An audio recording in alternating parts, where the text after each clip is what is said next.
미라클 시리즈 5번째 시간인데 울지 말라 청년아 일어나라 하는 제목으로 하나님 말씀 나누겠습니다. 오늘 본문을 보시면 오늘 본문은 이렇게 시작되어집니다. 그 후에 라고 되어져요. 그 후에 예수께서 나인이란 성으로 가셨다는 기록으로 본문이 시작됩니다. 그 후에니까 앞에 어떤 일이 있었던 거지요? 그럼 누가복음 7장 앞부분에는 어떤 내용이 기록되고 있는가? 지난주에 우리가 살폈던 그 내용입니다. 가버나움의 백부장 그의 하인이 고침받은 사건이 기록되고 있는 것을 우리가 확인합니다. 하나님께서 가버나움에 가셔서 그 지역을 총괄했던 백부장 그의 하인을 말씀으로 고쳐주신 사건이 우리 가운데 소개되는 거죠. 그 사건이 있고 그리고 나서 그 후에 예수님께서 나인이란 성으로 가셨다 성경이 말씀하고 있습니다. 가버나움에서 나인으로. 이렇게 말하면 사실 그런가 보다 하실 수 있는데 사실 여러분 이 거리가 꽤 됩니다. 지도를 준비했는데요, 지도를 보시면 가버나움은 갈릴리 북쪽에 있는 한 도성이고요, 나인은 그쪽에서 내륙으로 좀 올라와야 만날 수 있는 성이 나인입니다. 요즘 거리로 환산하면 한 40km, 마일로 하면 한 어느 정도 될까요? 한 25마일 될까? 그 정도 되지 않을까 싶은데 그 정도 자리에 위치한 것이 나인성이었어요. 그러니까 가버나움에서 나인성으로 한 40여 킬로를 걸어오신 예수님이신 거죠. 나인성, 여러분 성경을 보시면 이 나인이란 지명은 오늘 본문에서만 언급되고 있습니다. 그리고 이 나인에서 있었던 일로는 성경이 오직 한 가지를 소개해요. 그게 오늘 우리가 살피려고 하는 한 여인의 아들이 살아나는 기적이지요. 그 일을 위해서 예수님께서 이곳까지 오신 것을 확인할 수 있습니다. 우연히 오신 게 아니에요. 우리 예수님의 역사, 그분의 삶에는 우연이 없고 모든 것이 필연이니까요. 주님께서 그 걸음의 끝에 그녀와의 만남을 생각하시고 이곳을 향해서 걸어오신 거예요. 40km를 걸어오셨습니다. 백리길을 걸어오신 거예요. 왜요? 그녀를 만나기 위해서. 다른 이유가 아니었답니다. 그 한 여인을 만나기 위해서, 그 한 인생에 있는 문제를 해결하시기 위해서 주님이 이곳까지 걸어오신 거죠. 가버나움에서 나인으로. 여러분, 예수님의 이야기는 이것만이 아닙니다. 다른 본문에서도 보면 예수님이 한 영혼을 위해서 나아가신 사건은 여러 장면에서 기록되고 있는 것을 봅니다. 또 거라사 지역에 있는 귀신 들린 자를 위해서 예수님 배를 타고 갈릴리를 건너가기도 하시잖아요. 배를 타고 큰 호수를 가로질러 거라사에 가셔서 귀신 들렸던 한 사람의 귀신을 내어 쫓으시고 돌아오신 모습도 우리가 기억합니다. 우리 예수님이 그런 분이시구나, 이 사실을 새삼 깨닫습니다. 우리 주님은 한 영혼을 천하보다 귀하게 여기시는 하나님이십니다. 그분이 한 영혼을 그렇게 사랑하십니다. 그래서 먼 길을 마다치 아니하시고 한 걸음에 그에게 달려오시는 주님을 만납니다. 여러분, 오래된 질문이죠. 이 세상에 아무도 없고 나 한 사람만 있다면 그래도 주님이 나를 위해 이 땅에 오셔서 십자가를 지셨을까? 여러분, 성경의 이에 대한 답이 무엇입니까? Yes입니다. Yes. 이 세상에 오직 나 하나뿐이어도 주님이 그런 나를 위해서 이 땅에 오셔서 십자가를 지셨을 것이다 라고 성경은 말씀해요. 주님이 하늘 보좌를 버리시고 이 낮고 낮은 땅 위에 나를 위해 오시는 거죠. 그래 찬송가 그 크신 하나님의 사랑은 이렇게 고백하는데, 그 크신 하나님의 사랑 말로 다 형용 못하네. 저 높고 높은 별을 넘어 이 낮고 낮은 땅 위에. 가버나움에서 나인으로, 갈릴리 맞은편에서 건너편으로 정도가 아니라 하늘 높은 곳에서 이 낮은 땅에 나를 위해 주님이 오셨다라고 찬양은 고백하고 있는 거예요. 우리 한번 따라하시죠. 예수님이 나를 위해 이 땅에 오셨습니다. 예수님이 나를 위해 이 땅에 오셨습니다. 여러분 믿으십니까? 아멘. 예수님이 나를 위해 이 땅에 오셨습니다. 그 주님이 나를 위해 이 땅에 오셨습니다. 그분이 그렇게 나를 사랑하세요. 우리 이 사실을 기억하며 그분의 사랑에 감격함으로 날마다 그분을 누리고 그분과 동행하는 복된 인생, 저와 여러분 우리 모두가 되시기를 축복합니다. 아멘. 오늘 예수님이 그렇게 가버나움에서 나인으로 이 여인을 위해 오신 거죠. 자, 그렇게 예수님과 그분을 따르는 많은 무리가 나인을 향해서 왔다 합니다. 그리고 나인성에 도착해요. 나인이라는 말은 아름답다라는 의미를 가지고 있습니다. 실제로 우리가 이스라엘 땅을 이야기할 때 이 남쪽은요, 나중에 가보시면 아시겠지만 척박하고 메마른 땅이 대부분입니다. 사실 예루살렘도 물이 없으면 마른 땅입니다. 남쪽은 그래요. 중부도 대부분 그래요. 그런데 북쪽으로 올라가면 북쪽은 좀 다릅니다.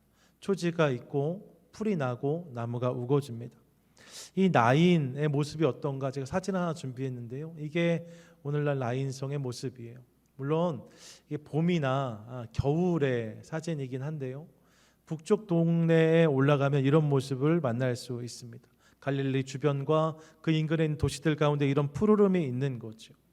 초지 위에 펼쳐진 아름다운 마을 나인, 가버나움에서 여기까지 40km를 많은 무리가 함께 걸어왔으니까요. 짧지 않잖아요. 100리를 걸어왔는데 물론 몸은 좀 지쳐도 이런 아름다움이 주는 상쾌함이 분명히 있었을 것입니다. 주님이 왜 이 성에 가실까? 이런 기대와 설레임을 가지고 나인까지 많은 사람들이 쫓아왔어요. 그리고 예수님께서 그 성에 다다랐을 때 말입니다. 이들이 성에서 나오는 또 다른 무리와 마주치는 것을 우리가 봅니다. 아름다운 나인에서 나오는 한 무리가 있었다는 거예요. 그런데 그들의 모습은 조금도 밝지 않습니다. 오히려 엄숙하고 무거운 모습으로 나오는 그들을 봅니다. 누구예요? 죽은 자를 메고 나오는 장례 행렬이었어요. 아름다운 도시 나인에서 나오는 엄숙한 무리 장례 행렬을 만난 거죠. 누가 죽었습니까? 죽은 자는 이 마을에 살았던 청년이었습니다.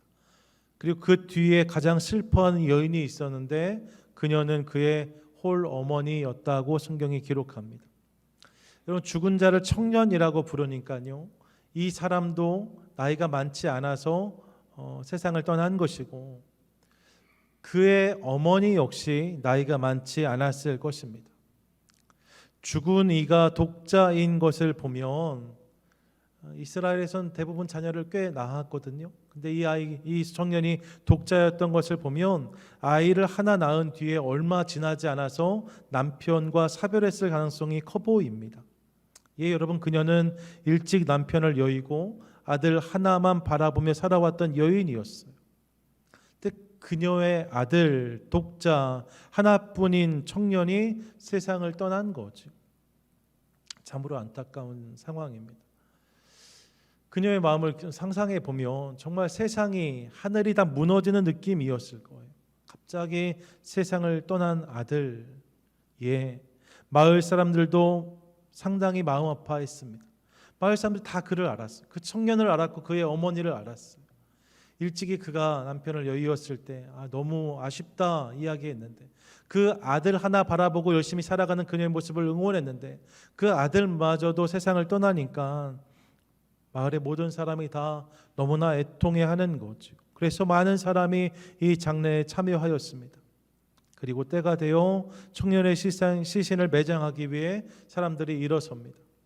우리처럼 이렇게 땅에 묻는 게 아니라 이스라엘은 굴에 공간을 파서 시신을 안치했거든요. 그래서 그 시신을 이제 그렇게 안치하기 위해서 사람들이 움직이기 시작하는 거예요. 유대 전통에서는 사람이 죽으면 24시간 안에 그 시신을 처리했습니다. 3일장을 해도 3일째가 되어도 슬픔이 다 가시지 않는데, 여러분, 갑자기 떠난 아들, 청년, 24시간도 되지 않았을 때 그 아들을 다시 묻어야 돼요. 안치해야 돼요. 보내야 돼요. 하관 예배 때 말입니다. 장례 일정을 해보면 하관 때 가장 슬픔이 터져 나오는 것 볼 때가 많이 있습니다. 꾹꾹 참다가 마지막 관을 내리고 그 관에 취토라고 하죠. 흙을 뿌릴 때 말입니다.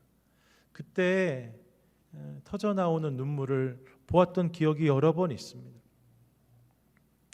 그렇게 그 청년을 이제 앞세우고 이 장례 행렬이 성 밖으로 이동하고 있는 거죠.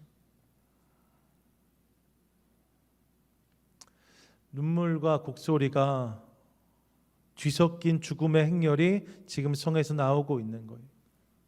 근데 이 장례 행렬이 성문에서 예수님을 만납니다.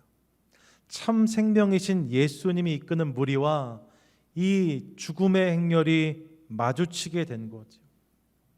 예수님이 이 일을 위해서 이곳에 오셨어요. 그리고 그 자리에서 예수님이 청년의 어머니를 보십니다. 그녀를 불쌍히 여기십니다. 그래서 말씀하세요. 울지 말라 하십니다. 그리고 행렬에 다가가 관에 손을 대십니다. 당시 이스라엘의 관은 뚜껑이 없는 관이었어요.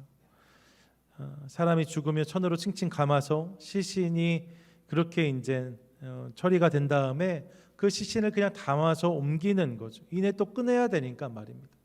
뚜껑이 없는 관. 그래서 유대 전통에서는 죽음과 시신은 늘 부정한 것이었기 때문에 누구도 이 관에 손을 대려고 하지 않았어요. 운구하는 사람들만 어쩔 수 없이 관을 그렇게 손을 대었다가 장례가 끝나고 나면 정결례를 행하고 마을에 돌아와야만 했습니다. 관에 손대기를 다 꺼려하는 상황에서 예수님이 이 관에 손을 대신 거예요. 그렇게 이 장례 행렬이 거기서 멈춰섭니다. 여러분 오늘 본문에서 보시면 아들을 살려달라고 그녀가 말하지 않아요. 그런 모습이 소개되지 않습니다. 이것을 보면 너무 큰 슬픔에 쌓여 있었던 이 청년의 어머니는 너무나 아프고 어려웠기 때문에 지금 앞에 서 계신 이가 누구인지조차도 몰랐던 것 같습니다. 그냥 시신이 되어 누워있는 아들을 바라보면서 하염없이 눈물을 흘릴 뿐이었던 거지. 앞서 주님이 울지 말라 하셨지만 눈물이 멈추지 않아요. 계속 흐르는 눈물이 있어요. 그런데 예수님께서 관에 손을 대신 다음에 입을 열어 말씀하십니다. 뭐라고 말씀하세요?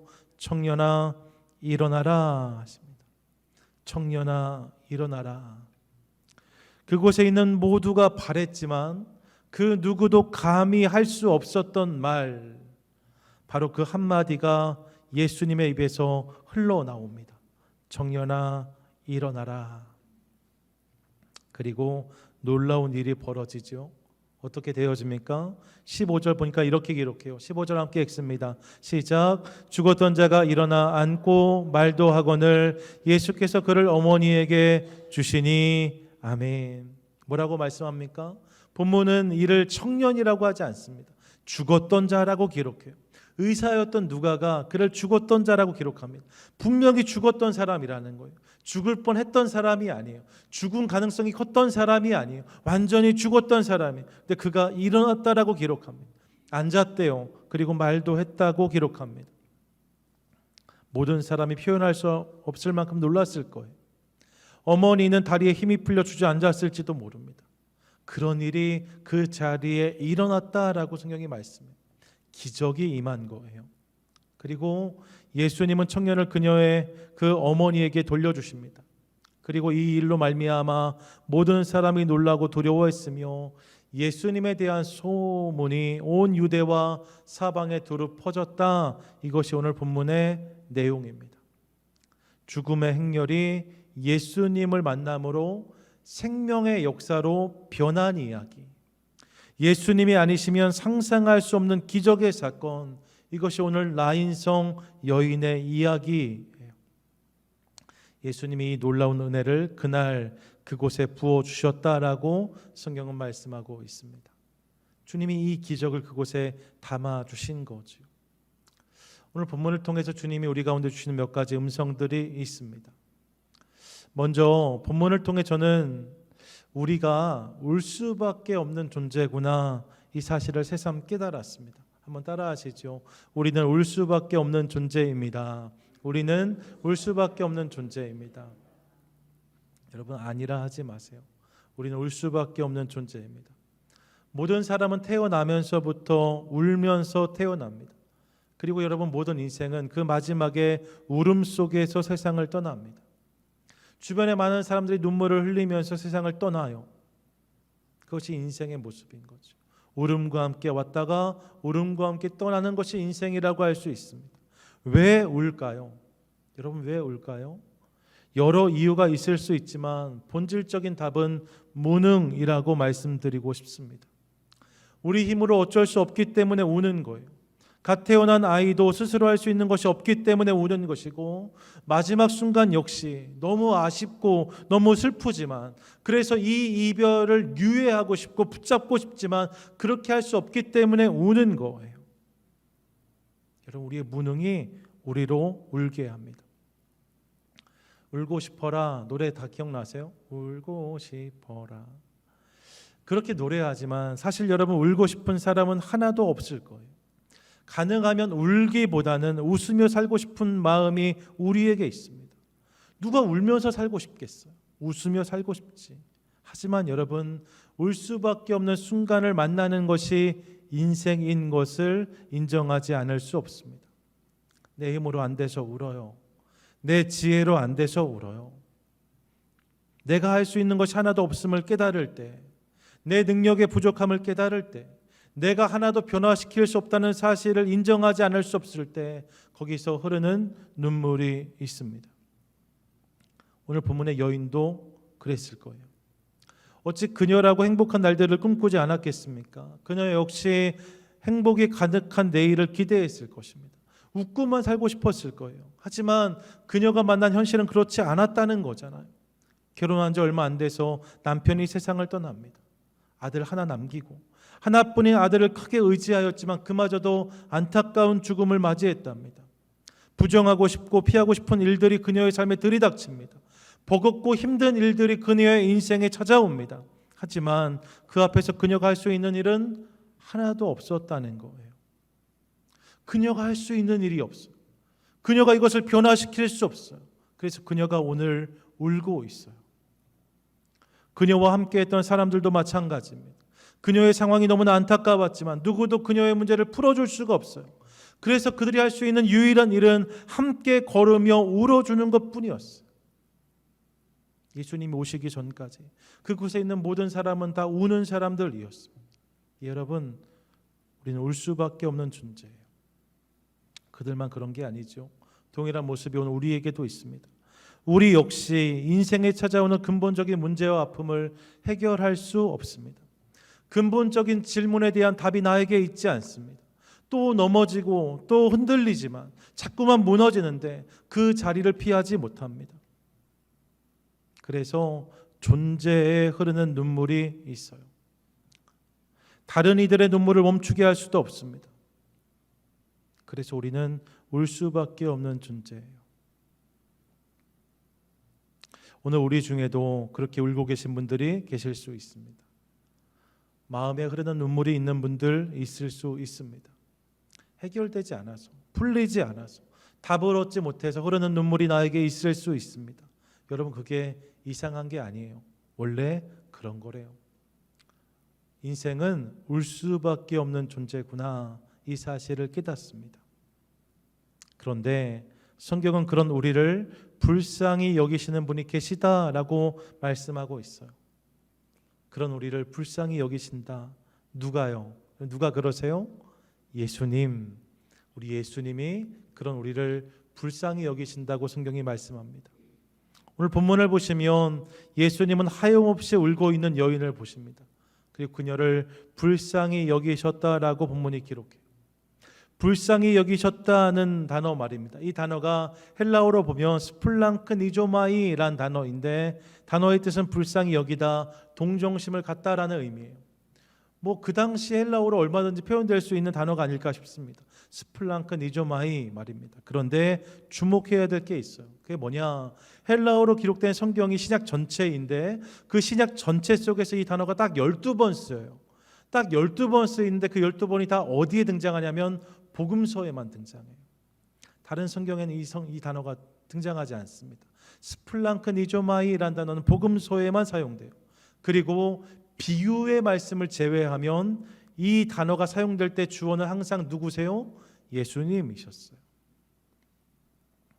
예수님이 나병 환자를 만나셨을 때, 보기를 원하는 자를 만나셨을 때, 귀신 들린 자를 만나셨을 때, 목자 없는 양 같은 사람들을 만나셨을 때, 그리고 오늘 본문의 이 여인을 만나셨을 때 주님은 그들을 불쌍히 여기셨다라고 성경은 말씀합니다. 오직 예수님께만 사용된 단어. 그래서 성경에서 이 단어를 사용할 때는 그 의미가 단순한 인간적인 연민이나 감정 이상이라는 사실을 우리가 깨닫습니다. 인간이 인간에게 느끼는 애처로운 감정을 넘어서 참 하나님이신 예수 그리스도께서 그분이 스스로의 힘으로 아무것도 할 수 없는 우리를 바라보실 때 철저히 무능한 인간을 바라보시면서 느끼는 감정이 바로 이것이라는 것. 스플랑크 니조마이, 불쌍히 여기시는 거죠. 예, 여러분, 울 수밖에 없는 우리, 그런 우리를 주님이 불쌍히 여겨주신답니다. 그리고 그런 우리의 연약함과 부족함을 깊이 공감해 주세요. 예수님의 공생애에 대한 기록을 살피다 보면요, 여러분, 그 공생애 가운데 예수님이 웃으셨다는 기록이 한 번도 등장하지 않아요. 왜 웃지 않으셨겠어요? 예수님도 웃으셨겠죠. 근데 예수님이 환하게 웃으셨다 기록이 한 번도 등장하지 않아요. 대신 예수님이 눈물 흘리시는 장면은 3번이나 등장합니다. 사실 우리 예수님은 눈물 흘리실 필요가 없는 분이시거든요. 왜요? 눈물의 본질적인 이유는 무능에 있고 우리 주님은 전능하시니까 그분이 바꾸시면 돼요. 그분이 행하시면 돼요. 그런데 그 주님이, 전능하신 주님이 울고 계세요. 왜 우셨을까요?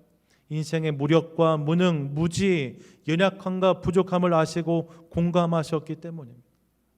우리의 연약함을 공감하심으로 그분이 울으신 거예요. 히브리서 4장 15절 전반절 이렇게 기록한다. 함께 읽습니다. 시작. 우리에게 있는 대제사장은 우리의 연약함을 동정하지 못하실 이가 아니요 라고 말씀. 뭐랍니까? 우리 주님이 우리의 연약함과 부족함과 무지함과 무능함을 아신답니다. 그리고 그런 우리를 불쌍히 여기신대요. 그런 우리를 동정하신다라고 말씀하고 있습니다.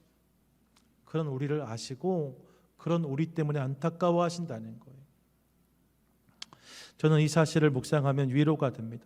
여러분, 주님이 매일매일 흔들리고 넘어지는 우리를 보시면서, 그런 나를 보시면서 너 왜 그 정도밖에 안 되냐라고 말씀하지 않으세요.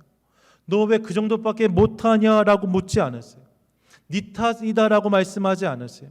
대신 그냥 그런 나를, 그런 우리를 안아주신다는 거예요.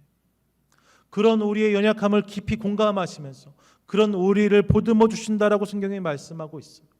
우리 주님이 그런 분이신 거죠. 그러므로 사랑하는 여러분, 혹시 오늘 우리 가운데 실패하고 깨지고 무너진 자리에 서 계신 분이 계시다면, 너무 힘들고 어려워서 울고 계신 분이 계시다면 여러분, 이 주님을 기억하시기 바랍니다. 그 주님이 나를 아시고 나를 보신답니다. 나를 불쌍히 여기시고 그런 나를 공감해 주신답니다. 그 주님을 바라볼 때 그분으로부터 임하는 위로와 격려가 오늘 내 삶 가운데 부어지게 될 줄로 믿습니다.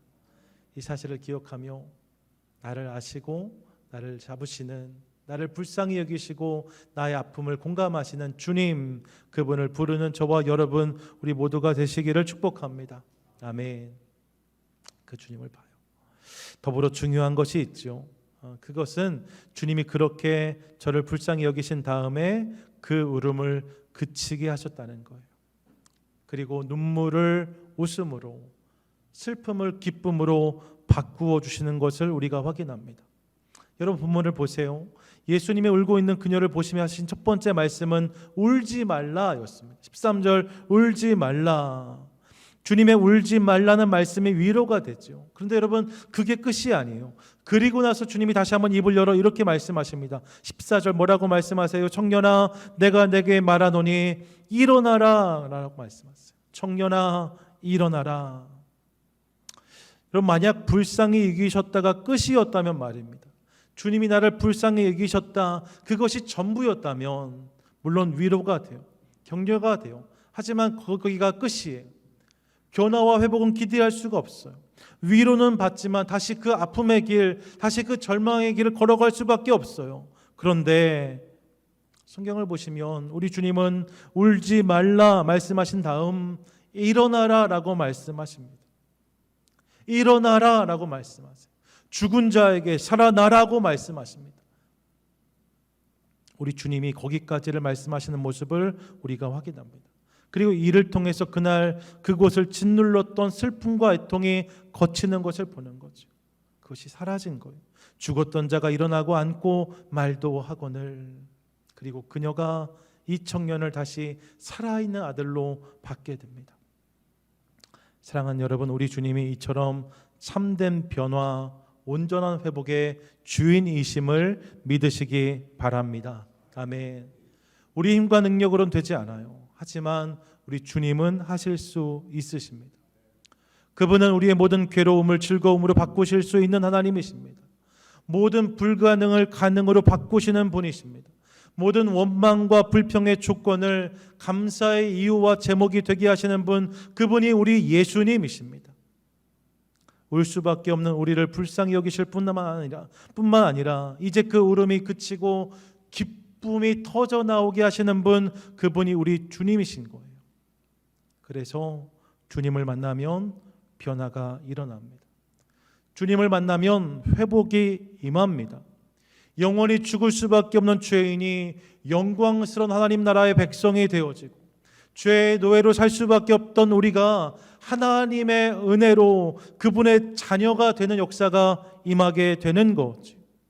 우리의 힘과 능력으로 풀 수 없었던 본질적이고 존재적인 질문에 답을 얻게 됩니다. 여러분 믿으세요? 아멘. 믿으십니까? 아멘. 그러므로 그 주님을 믿음으로 바라는 저와 여러분, 우리 모두가 될 수 있기를 간절히 소망합니다. 한번 따라하세요. 주님이 변화시키십니다. 주님이 변화시키십니다. 주님이 회복시키십니다. 주님이 회복시키십니다. 주님이 다시 일으켜 세우십니다. 주님이 다시 일으켜 세우십니다. 내가라고 하면 어려워요. 내가 변화시킬 수 없어요. 내가 회복시킬 수 없어요. 내가 다시 일으켜 세울 수 없어요. 하지만 주님은 가능하신 줄로 믿습니다. 이 주님을 믿고 바라는 것을 통하여서 그분이 허락하신 놀라운 역사를 경험하는 복된 인생, 저와 여러분 되시기를 축복합니다. 아멘. 이것이 오늘 본문을 통해서 우리 깨닫는 메시지이지요. 그렇게 주님을 붙잡았던 한 여인의 이야기를 소개하면서 오늘 본문을 마치려고 합니다. 리디아 백스터 여사예요. 1800년대 뉴욕에 사역했던 존 백스터 목사님의 아내입니다. 존 백스터 목사님은 그 지역에서 열심히 사역하는 목회자였는데, 그의 아내였던 이 백스터 여사는 몸이 많이 약했어요. 그래서 오랜 시간을 병실에 머물 수밖에 없었습니다. 병실에 항상 있는 그녀, 그러니까 겉으로 보기에 그녀의 자리는 기쁨보다는 슬픔, 감사보다는 탄식이 담기기 훨씬 쉬운 자리였어요. 그 자리에 머물러 있었던 거죠. 하지만 그녀는 그곳에서 누구보다 기쁨이 넘치는 인생을 살았다고 전해집니다. 그녀가 머무는 병실에서는 항상 웃음이 터져 나왔어요. 생명의 기운이 흘러나왔답니다. 이따금씩 사람들이 그녀가 걱정되어서 찾아오면 걱정하며 찾아왔다가 그녀의 활기 넘치는 모습을 보고 힘을 얻어 돌아가기까지 하였어요. 계속 병실에만 있는데, 그런데 그녀에게 생기가 있는 거죠. 슬퍼하지 않아요. 어떤 이가 그녀에게 묻습니다. 당신은 어떻게 아픈 몸으로 이토록 오랫동안 병실에 있으면서 이렇게 밝을 수가 있습니까? 그때 그녀가 이렇게 답했다고 알려집니다. 저에겐 특별한 무기가 있습니다. 그 무기는 예수님의 이름입니다. 그 이름을 부를 때 슬픔, 아픔, 어둠은 사라지고 주님이 주시는 은혜가 나에게 찾아옵니다. 그리고 이 고백을 글로도 남겨요. Take the name of Jesus with you. 예수 그리스도의 이름을 가져가십시오. 그분의 이름 어디로 가든지 그 이름과 함께 가십시오. 이렇게 고백한 거죠. 이 가사에 나중에 곡이 붙으면서 찬송가가 되었는데, 그 찬송가가 이것입니다. 준비했는데 1절 같이 한번 들어보실까요? Take the name of Jesus with you, child of sorrow and of woe. It will joy and comfort give you. Take it anywhere you go. Precious name, oh how sweet.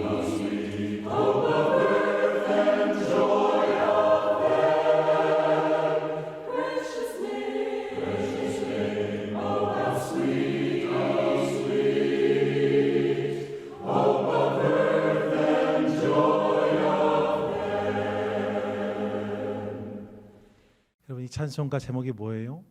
슬픈 마음 있는 사람입니다. 본래 제목이 뭐냐? 예수의 이름이에요. 예수의 이름, 본래 이 찬양의 제목입니다.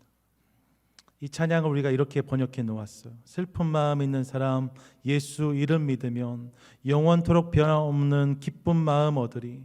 예수의 이름은 세상의 소망이요, 예수의 이름은 천국의 기쁨일세. 예수의 이름을 붙잡는 것을 통하여서 그 놀라운 은혜를 경험하게 되었다는 거죠. 여러분, 주님의 이름 안에 이 능력이 있음을 믿으시기 바랍니다. 주님의 이름에 이 역사가 있음을 믿으시기 바랍니다. 그래서 그분의 이름이 우리의 소망이고 우리의 기쁨이다 선포하는 저와 여러분 되시기를 축복합니다. 아멘. 그분이 나에게 오시면, 그분이 나에게 말씀하시면 여러분, 슬픔은 변하여 기쁨이 되고, 절망은 변하여 소망이 되고, 울음은 변하여 웃음이 되게 될 줄로 믿습니다.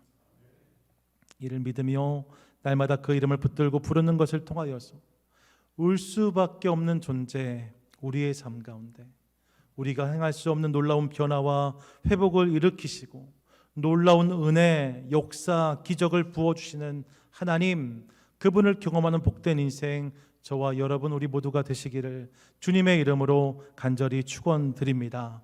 아멘.